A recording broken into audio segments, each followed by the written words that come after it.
ये रही साहब। खोलो।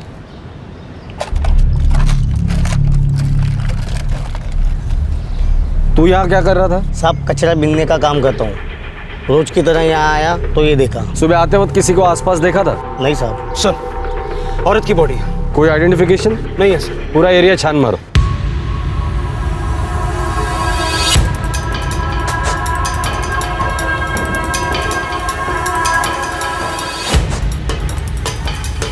उम्र 35 से 40 के बीच में है।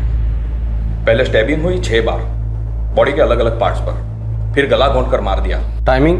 लगभग 12 घंटे पहले। डॉक्टर और कोई डिटेल्स? कुछ हाथ की स्टडी से ये पता चलता है कि ये वर्किंग क्लास की थी और एकदम लोअर क्लास के। वर्किंग क्लास की थी तो शायद खूनी से फाइट बैक किया होगा। डॉक्टर साहब, नाखून में स्किन या किसी और चीज के ट्रेसेस मिले? नो, ऐसा कुछ भी नहीं। इसका मतलब या तो नींद में मारा है या फिर अचानक से वार किया गया है। ब्लड लॉस काफी हुआ है। अटैक का वेपन कोई पेशेवरों का चॉपर या गुप्ती नहीं है, कोई घरेलू चीज का इस्तेमाल किया गया है।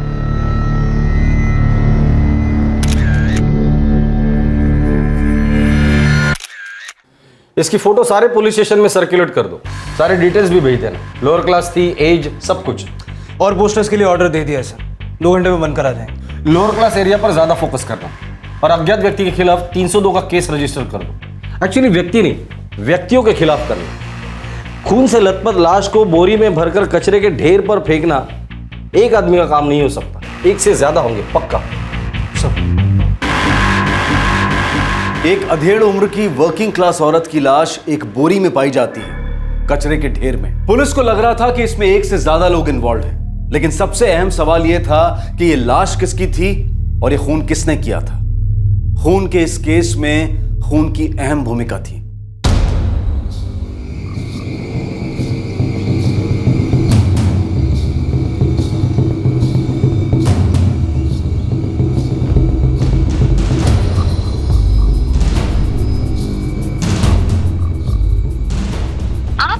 डायल किया गया नंबर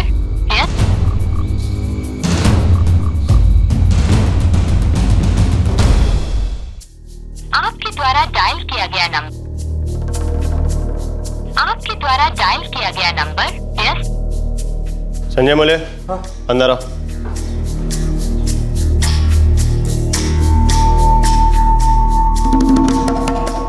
कौन है वो? जानते हो उसे तू? हाँ, कविता शिंदे, मेरी पड़ोसी ने साहब। सुबह सुबह चाय पीने के वक्त दारू पी के आया है, होश में है तू? हाँ साहब, होश में हूँ, पक्का होश में हूँ। कविता शिंदे ही है, दारू चीज होगा। अच्छा चल, तेरे को लाश दिखाता हूँ, सारी उतर जाएगी तेरी।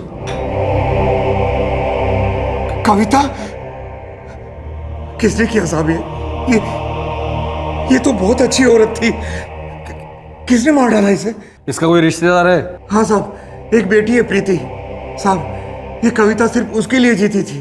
प्रीति, अरे प्रीति जल्दी कर, पहले ही दिन लेट होना है तुझे। कविता, ये क्या, तूने प्रीति को भी काम पे लगा दिया? 2 पैसे कमाएगी तभी तो सीखेगी ना जिंदगी की कीमत। तू एकदम सही हो कविता, और तूने बेटी को भी सही ढंग से बड़ा किया। अरे विनीता, प्रीति के अलावा मेरा है ही कौन? बस वो खुश है, खुद का कमाए, ढंग का आदमी मिले, बस।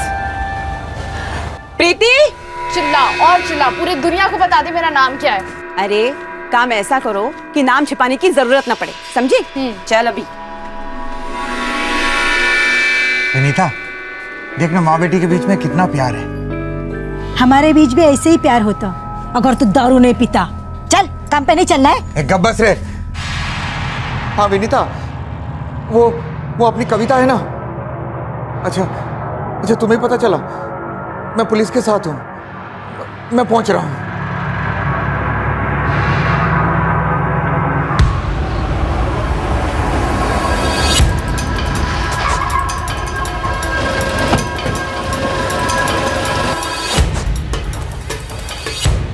साहब, आखिरी बार बोले तो 2 दिन पहले देखा था माँ बेटी को। घर की चाबी है आपके पास? नहीं साहब, कविता चाबी हमेशा अपने पास ही रखती थी। जा दो, ताला तोड़ दो। लगता है यही मर्डर वेपन है। पोस्टमार्टम करने वाले डॉक्टर ने भी यही कहा था, किसी घरेलू चीज का इस्तेमाल हुआ है और बाद में गला घुटकर मारा है। सर एक मोबाइल फोन मिला है, बस स्विच ऑफ है। सर, लगता है ये प्रीति है। पड़ोसी विनीता मुझे से कंफर्म करो कि यही उसकी बेटी है या नहीं।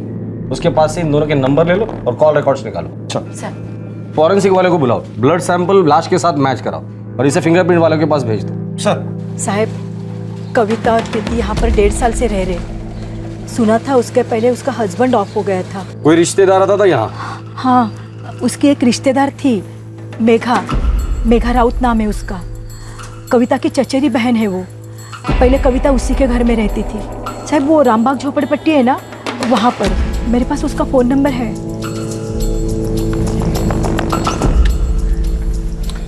ये कविता काम कहाँ करती थी? साहब, ये गोल बाजार के पीछे सारिका टिफिन करके खाना वाला है।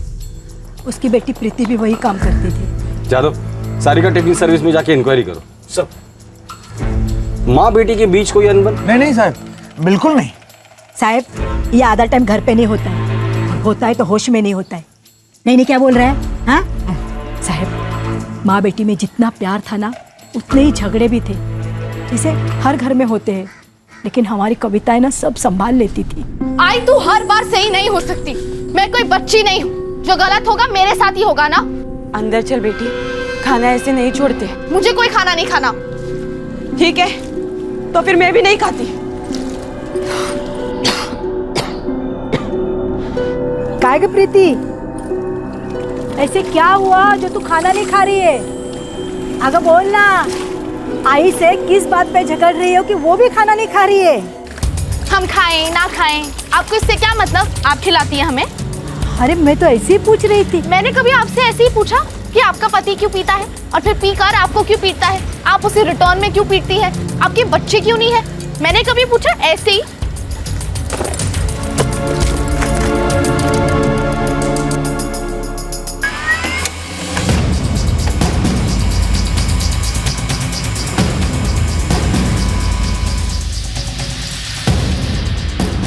कविता और प्रीति दोनों के मोबाइल एक ही समय पर बंद हुए हैं। कविता का मर्डर हो गया, प्रीति गायब है।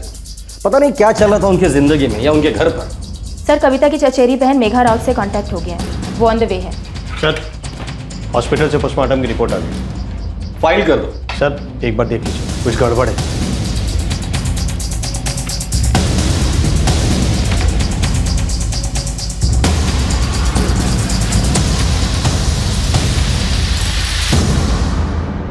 क्या हुआ सर?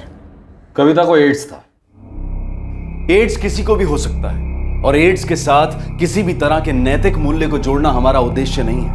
हाँ, ये बीमारी लाइलाज और खतरनाक जरूर है, लेकिन आज के जमाने में इसका मैनेजमेंट बहुत बेहतर हो गया है। इस केस में एड्स सिर्फ एक बीमारी नहीं बल्कि एक मुद्दा था, एक पात्र था, जिसने इस कहानी के अन्य पात्रों की जिंदगी को उथल पुथल कर एक संगीन जुर्म के वायरस को जन्म दिया। साहब, मैं वर्कर लोग की निजी जिंदगी में दखल नहीं देता हूँ, लेकिन अगर मेरा काम बराबर नहीं हो तो मेरे को परवड़ता नहीं। अभी 3 दिन हो गया, दोनों माँ बेटी गायब है। ना फोन किया, ना कोई मैसेज दिया, फोन भी बंद आ रहा है। वैसा बात क्या है सर? कविता शिंदे का मर्डर हो गया गावित साहब। क्या? कब? कैसे हुआ? 3 दिन पहले उसके अपने घर में हुआ। कैसे हुआ, किसने किया, क्यों किया, ये हम बहुत जल्द पता लगा लेंगे। और प्रीति गायब है।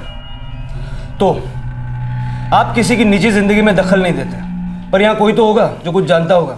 वही सर, वो धारा पाटिल है ना, आप उससे पूछ सकते हैं। वो लोग साथ में काम करती थी और वो उसकी अच्छी दोस्त भी थी।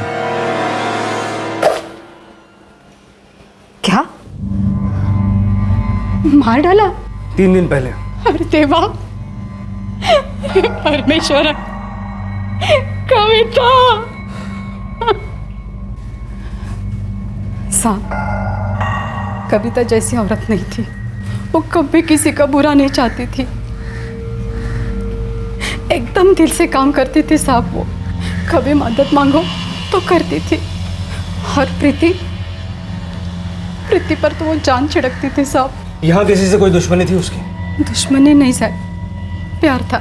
प्यार था? किससे प्यार था? साहब, यहाँ पे एक लड़का काम करता है, दिनेश तांबे। वो प्रीति से प्यार करता था। फिर दोनों की शादी हो गई। कब की बात है? साधारण साल भर पहले की। फिर शादी के 2 महीने के बाद वो दोनों अलग हो गए. सिर्फ 2 महीने बाद? होय. ऐसा क्यों? नाही, मला माहित नाही सर. ये दिनेश तंदका वो रहा सर.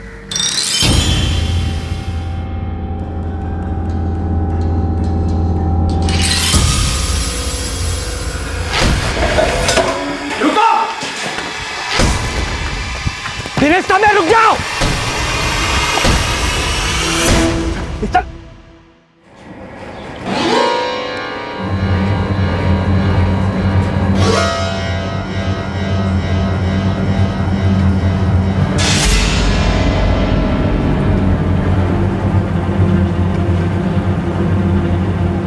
मेघा राउत? जी, आप ही ने मुझे फोन किया था. हाँ, चलो अंदर.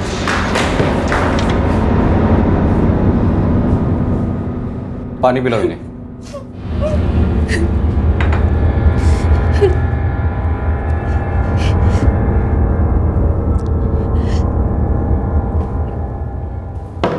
बोल, क्यों भाग रहा था? मैं डर गया था साहब. कविता का खून करते वक्त डर नहीं लग रहा था? नहीं साहब, मैंने कविता ताई का खून नहीं किया साहब. अच्छा, तो तुम्हें पता है कि कविता का खून हुआ है? साहब, पूरे शहर में अपने पोस्टर चिपका है, कैसे मालूम नहीं होगा? कविता शिंदे के मर्डर के बारे में क्या जानती हो मेघा? कुछ नहीं साहब. जब से ये खबर सुनी है, खुद को संभाल नहीं पा रही हूँ. कविता और तुम्हारा क्या रिश्ता था? वो मेरे चाचा की लड़की थी, बहुत बीमार थी साहब. क्या बीमारी थी उसे? साहब, मैंने कसम दी थी उसको कि कभी अपना मुंह नहीं खोलूंगी, लेकिन अब वो नहीं रही तो साहब, उसको एड्स था. अच्छा, उसकी बेटी प्रीति, उसके बारे में क्या जानती हो? कोई नहीं कहेगा कि प्रीति कविता की कोख से हुई थी.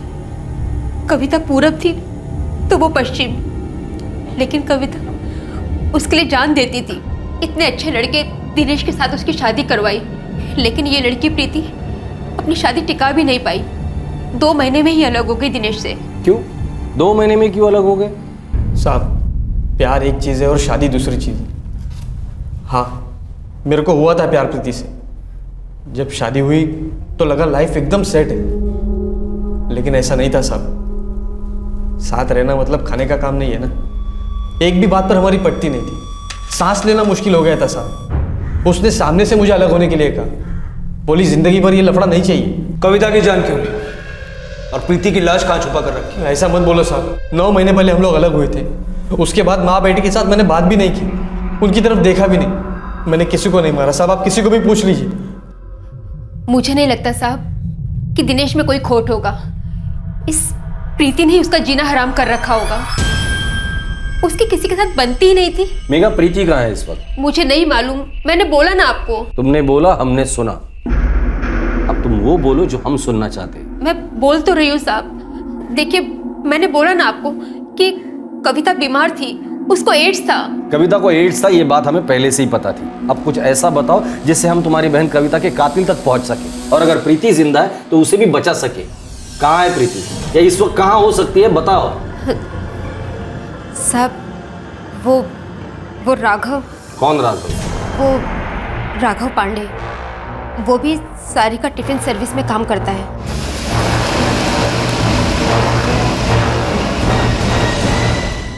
इस राघव पांडे का क्या हाथ है कविता के मर्डर में? राघव का प्रीति और कविता से क्या रिश्ता था? साहब, कविता को जो एड्स हुआ था वो उस राघव पांडे के कारण ही हुआ था. क्या राघव और कविता के बीच अफेयर था? मेघा, प्रीति कहाँ है इस वक्त और राघव कहाँ है? मुझे सच में नहीं मालूम साहब, सच में.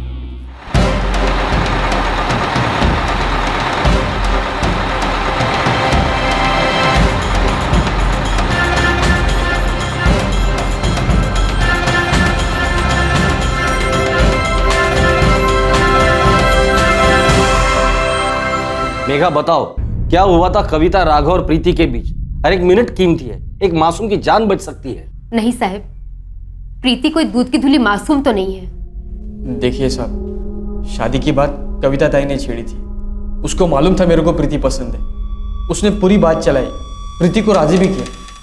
मैंने सोचा अच्छी बात है, लेकिन मेरे को उनका प्लान मालूम नहीं था साहब। कैसा प्लान? उन्होंने मेरे को फंसाया था साहब। किसने किसको फंसाया था मेघा? खुलकर बता, मुझे सारी बात शुरू से सुननी है। कविता का पति 2 साल पहले ऑफ हो गया। उसे दिल की बीमारी थी। बहुत ही अच्छा आदमी था, दोनों को बहुत प्यार करता था, लेकिन गया तो कोई क्या कर सकता है साहब। कविता के मर्द की साइड के लोगों ने कविता की कोई मदद नहीं की। उसके हाथ में कुछ भी नहीं था। 18 साल की एक जवान लड़की थी उसकी, तो वो कहाँ जाती? उस दिन वो मेरे यहाँ रहने आ गई। आज से तुम दोनों यहाँ रहोगे और सारा सामान उधर रख दो। मेघा, अब तो मुझे बाहर सोने के लिए कहेगी ना, तो वो भी मंजूर है मुझे। बस मुझे प्रीति की बहुत फिक्र है, इसके लिए कुछ कमाना चाहती हूँ मैं। तेरी नौकरी की बात की है मैंने, लेकिन मेहनत बहुत है, कर लेगी ना? बस एक मौका मिल जाए, जान लड़ा दूंगी मैं। अच्छी बात है, चल सामान उधर रख दे। हे भगवान, ये बहुत भारी है। प्रीति बेटा, जरा हाथ तो लगाना। रहने दो मेघा, उसे अकेला छोड़ दो।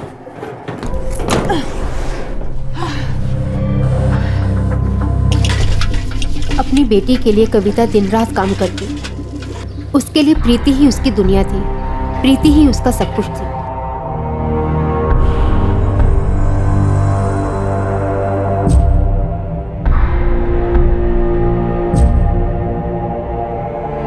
कविता प्रीति के लिए भूखी प्यासी रहने को तैयार थी। वो बस उसे खुश रखना चाहती थी और उसके भविष्य के लिए कुछ कमाना चाहती थी। खुद भूखी सोने वाले को फिर कई लोगों को खाना खिलाने की नौकरी मिली, सारिका टिफिन सर्विस में।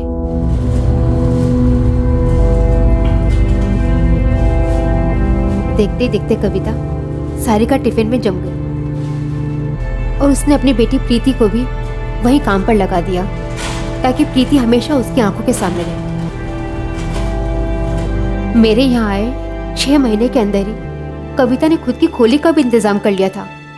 इतनी मेहनती थी साहब वो। मेघा, तूने मेरी जो मदद की है, मैं जिंदगी भर नहीं भूलूंगी। ऐसा मत बोल रहे कविता, 4 दिन की जिंदगी है, इसमें 2 दिन ढल गए। अगर हम एक दूसरे की मदद नहीं करेंगे तो क्या जिए क्या मरे। तू अपना ख्याल रखना।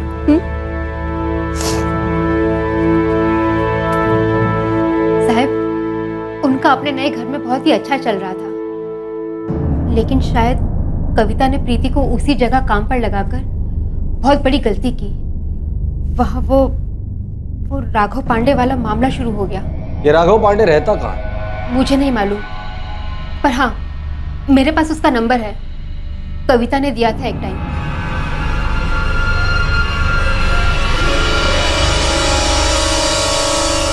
पूनम, मोरे से कहना कि इस नंबर के कॉल रिकॉर्ड निकाले, सारिका टिफिन में जाकर उस राघव पांडे के डिटेल्स निकालो, पता करो कि माजरा क्या था। ये राघव और कविता के बीच, कविता और प्रीति के बीच, प्रीति और राघव के बीच, और दिनेश और प्रीति के बीच। मेरे और प्रीति के बीच प्यार नहीं था, वो तो मेरे को हो गया था। पहली नज़र में बोलते ना वैसा, जब सारिका टिफिन सर्विस में नौकरी लगी। समझ कर? हाँ सेठ, समझ गया, मैं कर लूँगा। क्या समझ गया? क्या करेगा? मैंने पहले किया है सेठ, आप टेंशन मत लो। ठीक है, काम पे बराबर ध्यान देना, समझ गया ना?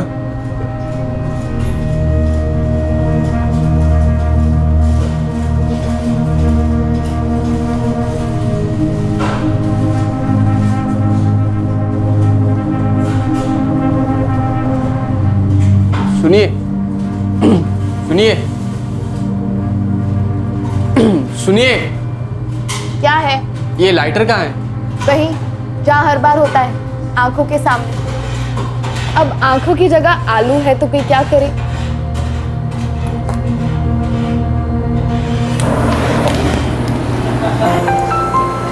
अरे अरे दिनेश, बाजू हट जाओ, इसको ऐसे नहीं करते। और तू क्यों हंस रही है प्रीति? उसकी मदद करने के बजाय तू लल्लू है साला। प्रीति,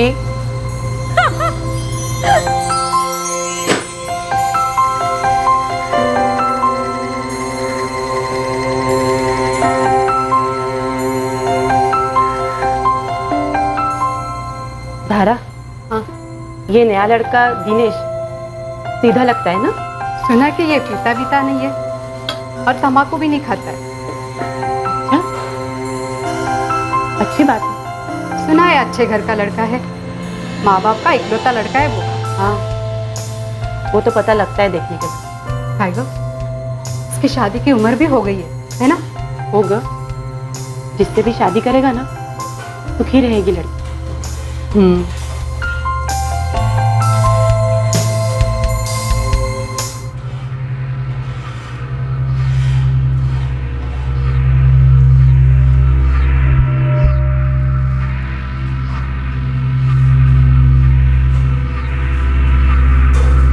कैसे हो दिनेश? मैं ठीक हूँ कविता ताई, आप कैसी हैं? अच्छा लग रहा है यहाँ पे? हाँ, सब अच्छा है। लोग यहाँ के अच्छे लग रहे हैं? हाँ, सभी बहुत अच्छे हैं। कोई खास अच्छा लग रहा है? देखो दिनेश, सामने से पूछ रही हूँ, शादी करोगे मेरी बेटी प्रीति से? क्या? मैंने कहा शादी करोगे मेरी बेटी प्रीति से? हाँ, वो मैं तो करूँगा, लेकिन वो नहीं करेगी। वो तो मेरी तरफ देखती भी नहीं है। अरे वो तो बच्ची है, उसे कुछ दिखता नहीं है क्या खरा है क्या खोटा है। अगर मैं प्रीति को मना लूंगी तो तुम अपने माँ बाप को मना लोगे? वो मेरा कहा कभी नहीं टालेंगे। तेरे मुंह में घी शक्कर। कविता ताई को मेरे से ज्यादा जल्दी थी कि मेरी और प्रीति की शादी हो। क्यों? यही तो प्लान था साहब, मेरे को फंसाया गया। तभी मेरे को मालूम नहीं पड़ा। वो बोलते ना प्यार में अंधा, वैसे ही कुछ हो गया था साहब। लेकिन पता नहीं कविता ताई ने प्रीति को कैसे मना लिया।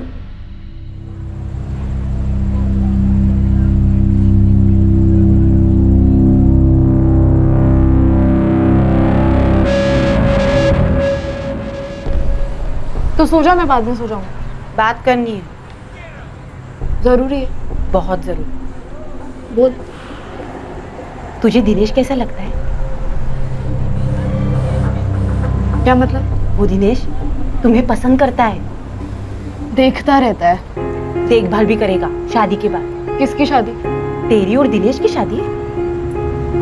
शादी के लिए ना प्यार होना जरूरी है, मुझे उससे प्यार नहीं है। शादी उसी से करनी चाहिए जो तुमसे प्यार करे, क्योंकि प्यार करने वाले से प्यार करना आसान होता है। तू बाबा से प्यार करती थी ना? शादी के बाद प्यार हुआ बेटी, वो भी धीरे धीरे। प्यार एकदम से नहीं होता, करने से होता है। और बेटी, प्यार करने का ये मतलब होता है ख्याल रखना, भरोसा करना और ये विश्वास होना कि सामने वाला मेरे लिए सब कुछ करेगा। आई, वैसा प्यार तो तू भी मुझसे करती है। वो रोमांस वाला प्यार अलग होता है ना। होगा, लेकिन मैं तेरे साथ कब तक रह पाऊंगी? देख, दिनेश अच्छा लड़का है, तजुर्बे से कहती हूँ कि वो तुझे अच्छा घर देगा, तुझे और तेरे बच्चों को जी जान से संभालेगा। ऐसे मर्द बहुत कम होते हैं। ठंडे दिमाग से सोच ले मेरी बात।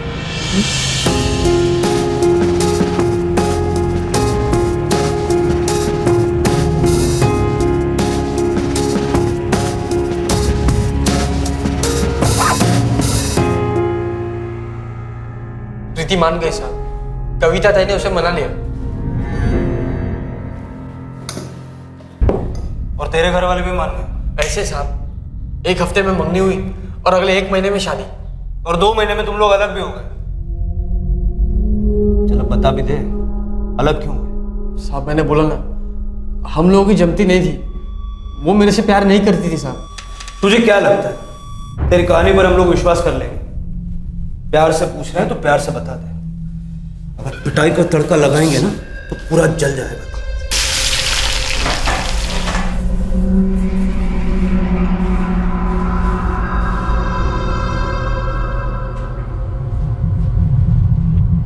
साहब मोरे। हाँ बोल मोरे। साहब, जिस दिन से कविता शिंदे का मर्डर हुआ है उस दिन से राघव पांडे भी काम पर नहीं है। और क्या पता चला वहां से? सर, दिनेश ने जो कुछ भी हमें बताया सब सच है। यहाँ पे दिनेश और प्रीति के बारे में सबको पता है, लेकिन राघव और कविता के बारे में किसी को कुछ नहीं मालूम, और ना ही राघव और प्रीति के बारे में पता। ठीक है मेघा, तुमने हमें बताया कि प्रीति और दिनेश की शादी हुई, उसके 2 महीने बाद वो अलग हो गए। ये राघव बीच में कहां से आ गया? मुझे तो बस उतना ही मालूम होता था जितना कविता मुझे बताती थी, और मेरे अलावा राघव और कविता के चक्कर के बारे में किसी को कुछ भी नहीं मालूम था। ये राघव और कविता का अफेयर सारिका टिफिन में ही शुरू हुआ था। हाँ साहब, राघव सारिका टिफिन सर्विस में पहले से ही काम करता था, कविता के काम शुरू करने से भी पहले। और जब कविता ने वहाँ काम शुरू किया तो राघव उसके साथ हंसी मजाक करता, जो कविता को भी पसंद था। अरे कविता जी, ये कोल्हापुर की लवंगी मिर्ची तो बड़ी ज़बरदस्त है। ये हाँ, अरे वो हम कोल्हापुर साइड के हैं ना, वहाँ की मिर्ची ऐसे ही रहती है, एकदम खड़ा और कड़ा। बिल्कुल आपके जैसी। क्या कुछ भी बोलता है पागल। अरे सच कह रहा हूँ, आपको अंदाज़ा नहीं है। आप आसपास होती है ना तो मेरा दिल दिमाग पूरी बॉडी करंट मारती है। बस बस फालतू बातें मत कर, एक तो तू मुझसे इतना छोटा दिल है। तो बड़ा है ना कविता जी। मेरे पति को मरे हुए 2 साल ही हुए और मेरी बेटी के हाथ भी पीले करने हैं। मैं ये नहीं कहूँगा कविता कि मैं इंतज़ार करूँगा, क्योंकि ज़िंदगी बहुत छोटी होती है और जवानी उससे भी ज़्यादा छोटी। मैं जानता हूँ कि तुम भी मुझे पसंद करती हो, सच है। पर जिंदगी की कई दूसरी सच्चाइयाँ भी हैं। राघव, हम दोनों के बीच कुछ नहीं हो सकता, तो समझता क्यों नहीं है? मैं आगे की नहीं सोचता कविता, और ना उसको समझता हूँ। जो कल था और जो कल होगा वो सच नहीं है, सच अभी है। ये सच है। लेकिन ये सच हम दोनों के बीच रह पाएगा? तुम्हारी कसम कविता, मेरी तरफ से कभी किसी को पता नहीं चलेगा कि हम एक दूसरे को। मेरी तरफ से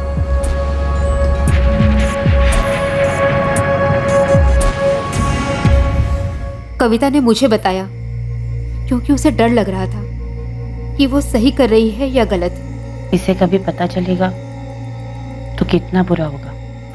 अगो भाई, तू उसकी छोड़, अपनी सोच। वो तुझसे प्यार तो करता है ना, या सिर्फ मजे मार रहा है? प्यार करता है वो, हंसाता है मुझे, लेकिन हमारा आगे कुछ हो नहीं पाएगा। उसकी उम्र तो देखना, कितना छोटा है वो मुझसे। वो तो है। मैं आगे की सोच रही हूँ तो सिर्फ प्रीति के लिए। बस उसे अच्छा काम मिलता रहे, अच्छा लड़का मिले, बच्चे हो, अच्छी जिंदगी बने। मेरा क्या है, एक एक दिन शांति से गुजरे तो बस बहुत है। क्या हुआ, पानी दूं? पता नहीं रे, सुबह से बुखार सा है।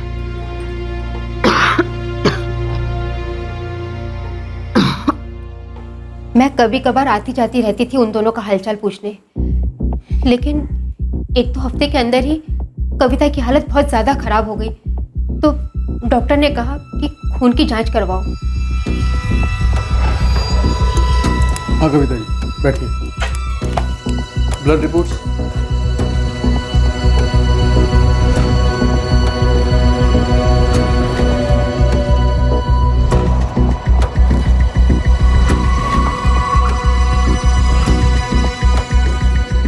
सब ठीक तो है ना साहब? सॉरी कविता, कुछ ठीक नहीं है। तुम्हें एड्स है। मुझे?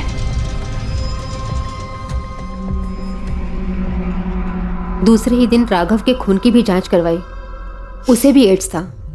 कैसे हो गया कुछ समझ नहीं आ रहा। मैंने तो बाहर कभी कुछ किया भी नहीं। तुम्हें लगता है मैंने किया है? हाँ? अब हवा में से तो नहीं हो सकता है ना ये। अब सोच के भी क्या फायदा है। बीमारी आ गई है तो आ गई, दवाई करेंगे, लड़ेंगे। और मेरी तो लाइफ बर्बाद हो गई ना कविता। तो मेरी नहीं हुई है राघव। अभी तो मेरी बेटी की शादी भी करवानी है मुझे। हमारे मिलने के पहले से तुझे ये बीमारी रही होगी। उल्टा चोर कोतवाल को डांट रहा है, जबकि दोनों भी काल कोठरी में बंद है।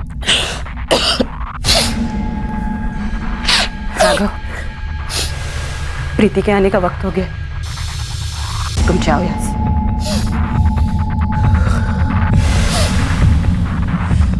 और सुन, वापस कभी मत आना। आज से तेरा और मेरा रिश्ता खत्म। आज की तारीख में HIV एड्स का मैनेजमेंट काफी एडवांस हो गया है। पेशेंट्स कई सालों तक ज्यादा स्वस्थ और बेहतर जिंदगी बसर कर सकते हैं और कर रहे हैं। लेकिन सरकारी सब्सिडीज के बावजूद HIV एड्स के ट्रीटमेंट और पेशेंट्स के पुनर्निवास की कॉस्ट काफी हाई होती है। पेशेंट और उसके परिवार वालों के मानसिक तनाव का लेवल तो कुछ और ही होता है। इस केस में इन सभी मुश्किलों के साथ इस बीमारी ने वैसे ही फ्रैक्चर्ड परिवार को और तोड़ दिया और उसे एक दर्द और धोखे की खाई में धकेल दिया। साहब, कविता ने राघव के साथ रिश्ता इसलिए नहीं तोड़ा कि उसने उसको बीमारी दी थी। और फिर कविता ने मुझे इस बात की भी कसम दी थी कि मैं किसी को ये बात नहीं बताऊंगी। कविता का मर्डर हुआ है, उसकी बेटी प्रीति की जान खतरे में हो सकती है। हमें कविता के कातिल तक जल्द से जल्द पहुंचना है। कविता ने उन दोनों को रंगे हाथ पकड़ लिया था। मतलब बीमारी की खबर के बाद?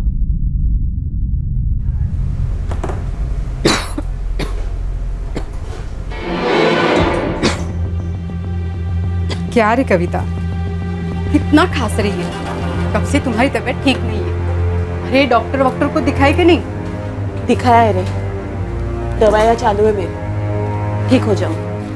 अच्छा, मैं चलती हूँ। तू क्यों रुकी है? प्रीति के लिए। प्रीति के लिए? अरे वो कब की चली गई? चली गई? हाँ, वो अपना राघव है ना, उसके साथ हटपटी में डबल सेट होके। चल मैं चलती हूँ।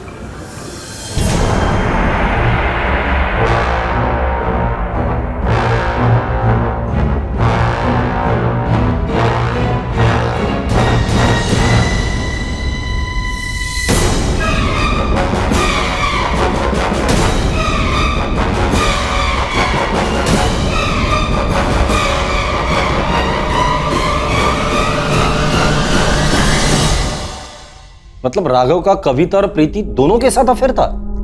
हाँ साहब, पर कविता कुछ बोल नहीं सकती थी। उसके मुंह में ऐसा गर्म निवाला था जिसको वो ना चबा सकती थी, ना निगल सकती थी और ना ही थूक सकती थी। अगर वो प्रीति को कुछ भी बताती तो उसका राघव के साथ चक्कर और बीमारी दोनों का भांडा फूट जाता।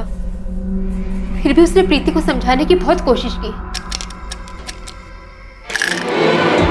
मैं थोड़ी देर बाद फोन करती हूँ, रात को। हाँ बाय।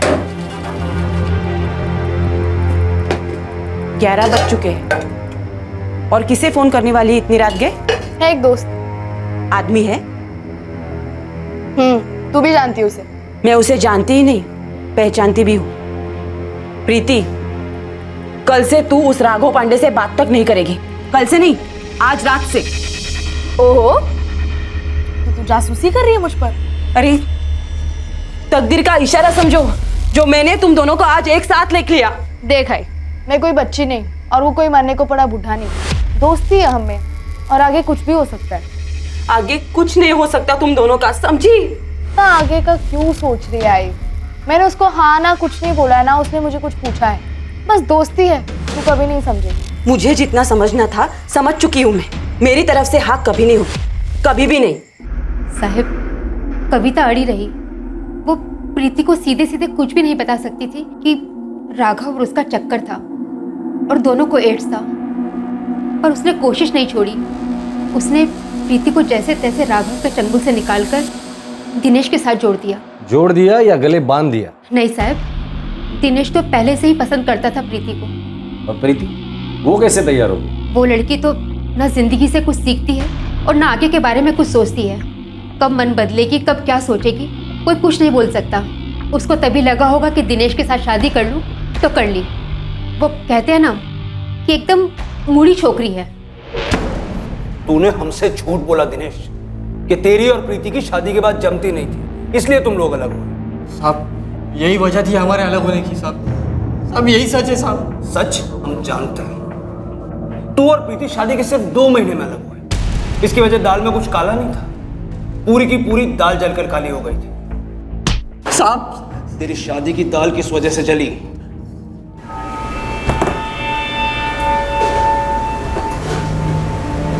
प्रीति, थोड़ी इमली ले आएगी? मैं अभी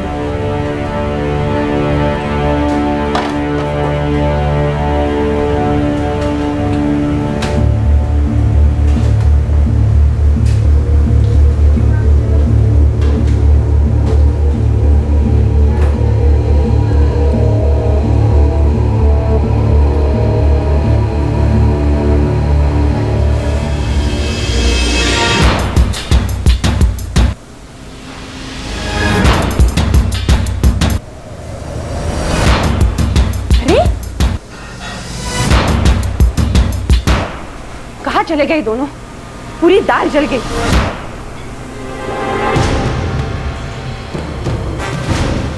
क्या हुआ दिनेश बेटा? धोखा हुआ है।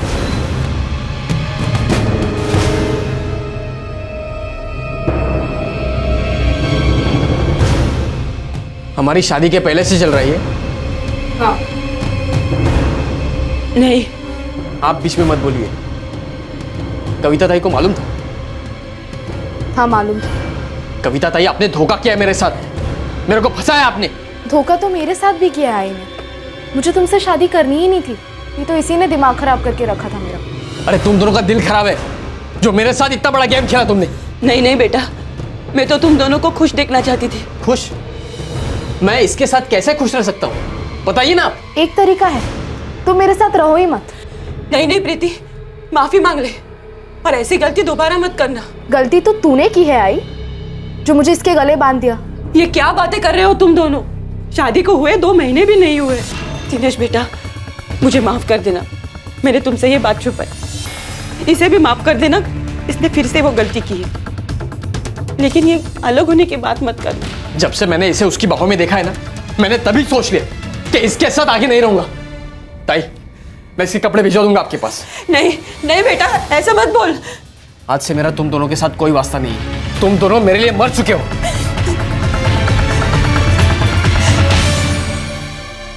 तुम दोनों मेरे लिए मर चुके हो, यही कहा था ना तुमने कविता से? गुस्से में था साहब, इसलिए कह दिया। और गुस्से में कर भी दिया, कविता को खत्म कर दिया। नहीं नहीं साहब, नहीं, आई शपथ नहीं। प्रीति का है और राघव का है, या ये पूछूं कि दोनों की लाशें कहाँ हैं? साहब, हम दोनों को अलग हुए 1 साल होने को आ रहा है साहब। हम सभी लोग सारिका टिफिन सर्विस में काम करते थे, लेकिन मैं उन तीनों से बात करना तो दूर, उन लोगों की तरफ देखता भी नहीं था साहब। अब आप किसी को भी पूछ लो, सभी जानते हैं। सब एड्स वाली बात भी जानते हैं? कौन सी एड्स वाली बात साहब? वही एड्स वाली बात जिसे सुनकर तुम्हारा दिमाग चकरा गया और तुमने कविता का खून कर दिया, और शायद प्रीति का और राघव का भी। आप क्या बोल रहे हैं? किसको एड्स है, बताइए। साहब, ये एड्स वाली बात सिर्फ राघव, कविता और मुझे ही मालूम थी। कविता इतनी बीमार थी, दवाइयां ले रही थी, और प्रीति को कभी भनक तक नहीं लगी। उस लड़की को अपनी नाक के आगे कुछ दिखता ही नहीं साहब। फिर प्रीति को कब और कैसे पता चला, या कभी पता ही नहीं चला? इसके पहले कि पानी सर से ऊपर चढ़ जाता, कविता ने प्रीति को सब कुछ बता दिया, सब कुछ। छूना मत मुझे। बेटे, तुझे लगता है कि मेरे छूने से तुझे वो बीमारी होगी? नहीं होगी, लेकिन अगर तूने उस राघव के साथ संबंध रखे ना, तो वो तुझे भी वो बीमारी दे सकता है जो मुझे दी है। घिन आती है मुझे तुझसे। चलेगा, आने दे।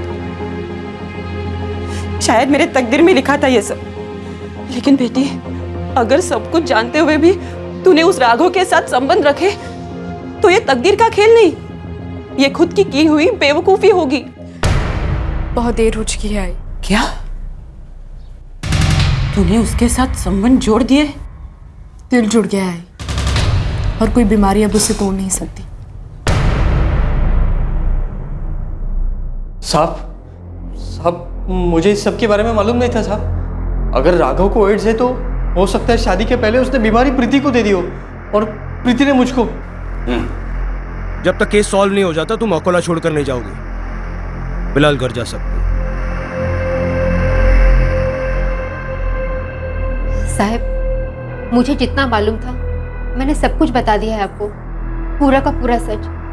इसके आगे मुझे कुछ भी नहीं पता साहब। ठीक है, आप जा सकते हैं, जरूरत पड़ेगी तो दोबारा बुला लेंगे।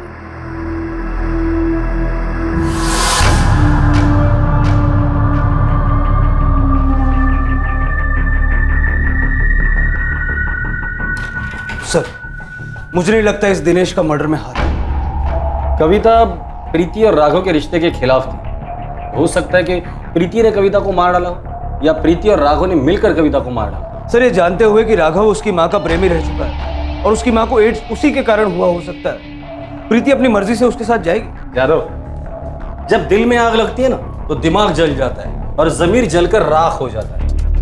हमें नहीं पता इस राघव ने प्रीति को क्या पट्टी पढ़ाई, हमें यह भी नहीं पता इन दोनों ने क्यों किया और किस लिए किया। जब ये दोनों हाथ लग जाएंगे ना तो सब पता चल जाएगा। सर, राघव के मोबाइल के सर्विस प्रोवाइडर से उसके घर का पता चल गया।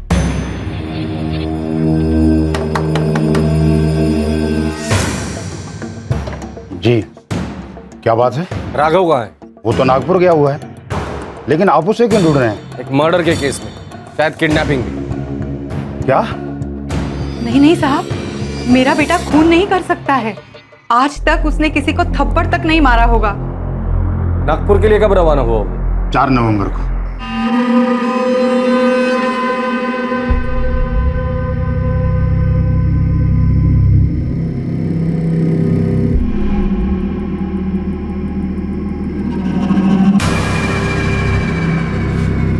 राघव बेटा, एक तो इतनी रात गए लौटे हो, अब कहाँ जा रहे हो? बाबा, नागपुर की लास्ट ट्रेन है, कल सुबह एक नई नौकरी की बात करने जाना है। बेटा, इस नौकरी को क्या हो गया? बस मैं यहाँ मन नहीं लगता और वहाँ तनख्वाह भी अच्छी। पहले ही तेरी तबीयत ठीक नहीं है, अब तू दूसरे शहर में जाके काम करेगा? कौन सी जगह है ये? क्या नाम है कंपनी का? बाबा, फोन करके बताता हूँ ना सब कुछ, अभी मुझे लेट हो रहा है, जाने दो। साहब, आज उसका फोन आया था, कह रहा था कल से बात पक्की होगी तब कंपनी वगैरह का नाम बताऊंगा। वो आपको कांटेक्ट कैसे करता है? उसका मोबाइल तो बंद है। सर, उसने बताया कि उसका मोबाइल खराब हो गया, इसलिए उसने पीसीओ से फोन किया था। आपके मोबाइल पर? जी हाँ। मुझे उस पीसीओ का नंबर चाहिए। जी।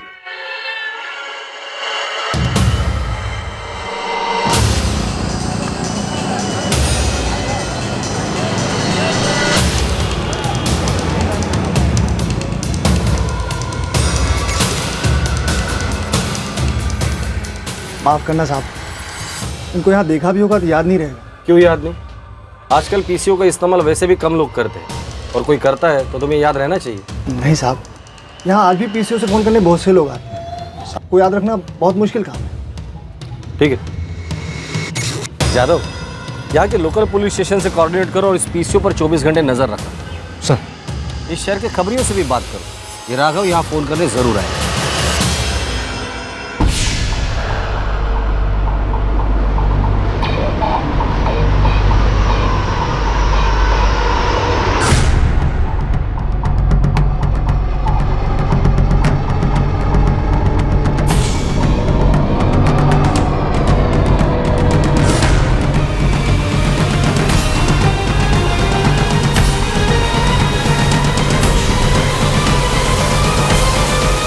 आ गया सर। पकड़ना नहीं, पीछा करना उसका, लड़की तक पहुंचना है। उम्मीद करता हूँ कि लड़की जिंदा होगी। सर,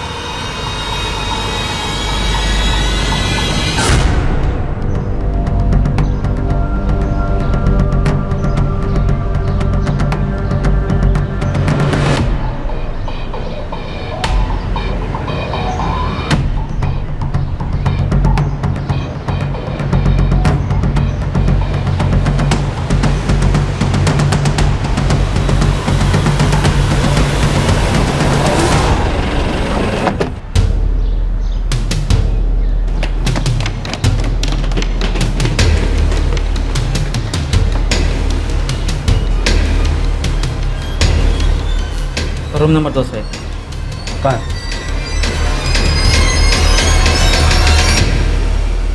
प्रीति के साथ क्या हुआ था? क्या प्रीति उस लॉज के रूम में थी? और राघव का प्लान क्या था? कविता को क्यों और कैसे मार दिया गया? क्या कविता को राघव और प्रीति ने मिलकर मारा था या फिर किसी और ने? सवालों की बारिश हो रही थी और जवाब था रूम नंबर 201 में।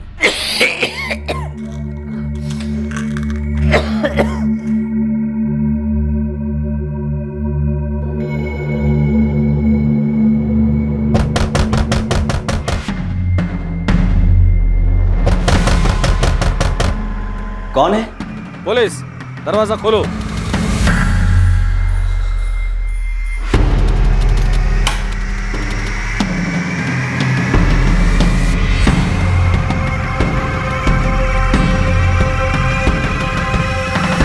चल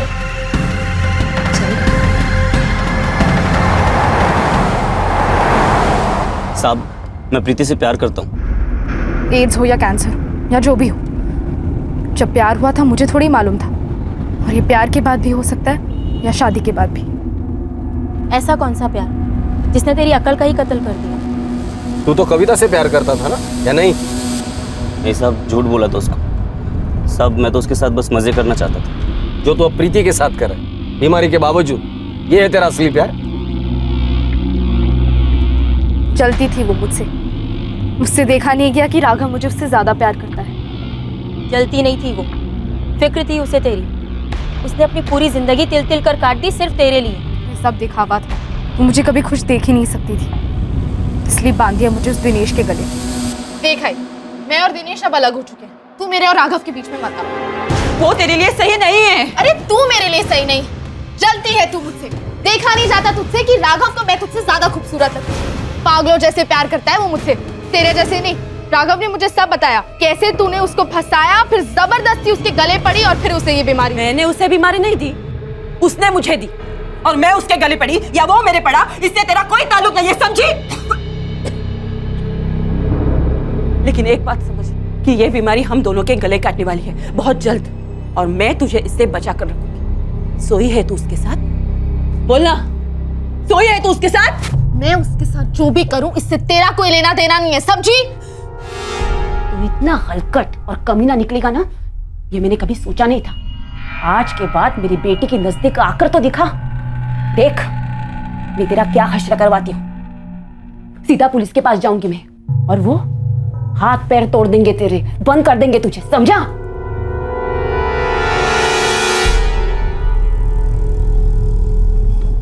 मैंने जब सुना कि आई ने राघव पर हाथ उठाया, मुझे बहुत गुस्सा आया।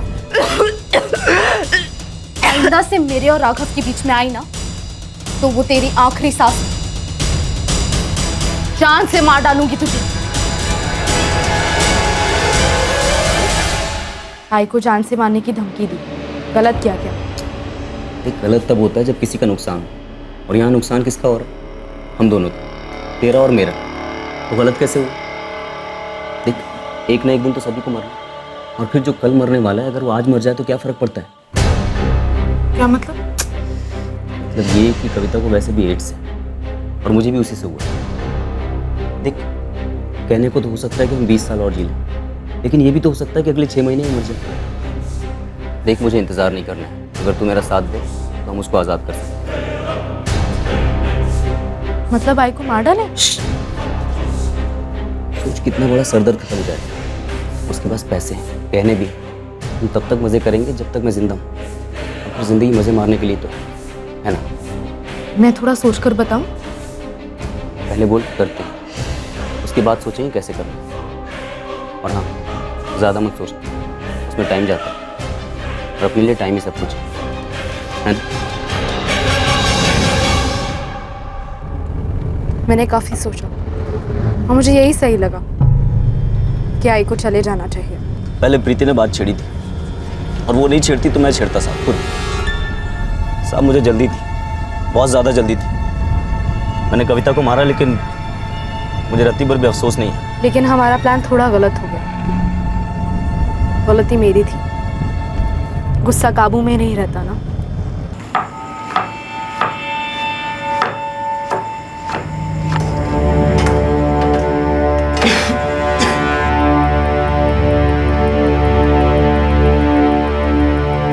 प्रीति, और लेना, तुझे अच्छा लगता है इसलिए खास तेरे लिए बनाया।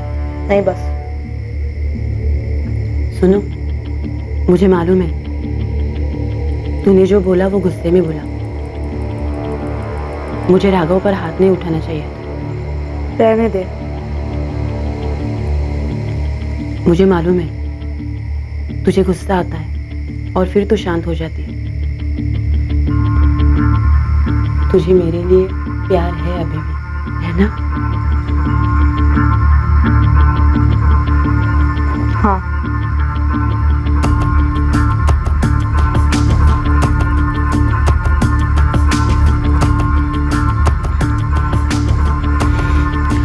प्रीति। हाँ। थोड़ी देर मेरा हाथ पकड़ लेगी बेटा? ठंड लग रही है।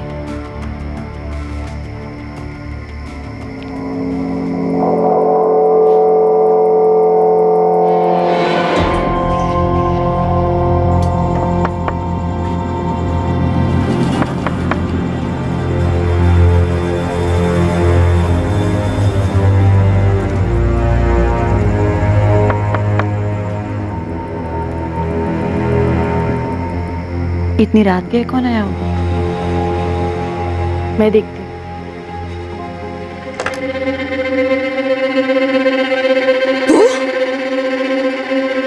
प्रीति, इसे तूने अंदर कैसे आने दिया? इसका मेरे घर में आना मना है। ये घर मेरा भी है और राघव सिर्फ मेरा है, सिर्फ मेरा। कविता, तू मेरे और प्रीति के बीच में से पीछे हटेगी या नहीं? आखिरी बार पूछ रहा। आखिरी बार मतलब? धमकी दे रहा है तू मुझे? क्या करेगा तू? क्या करेगा? आई! मुझे क्या करेगा तू? मैंने तुझे कहा था ना कि आइंदा राघव पे हाथ उठाया तो मार डालूंगी तुझे। तू मुझे मार डालेगी?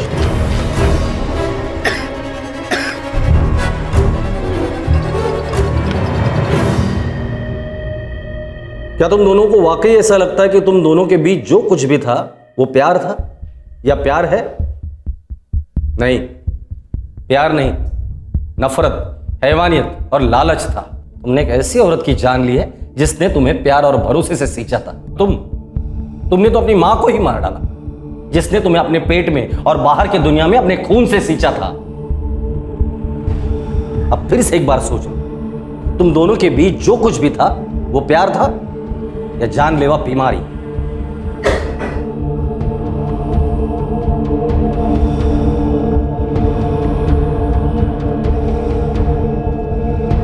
दिनेश तांबे,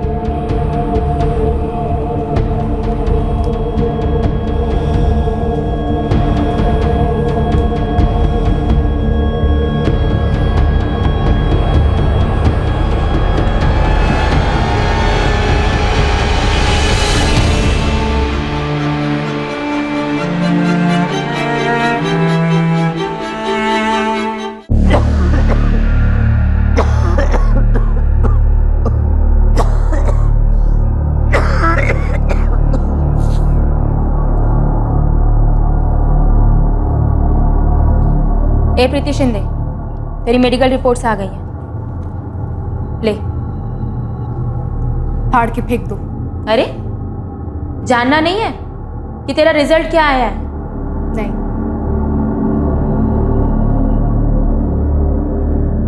प्रीति की HIV रिपोर्ट नेगेटिव आई।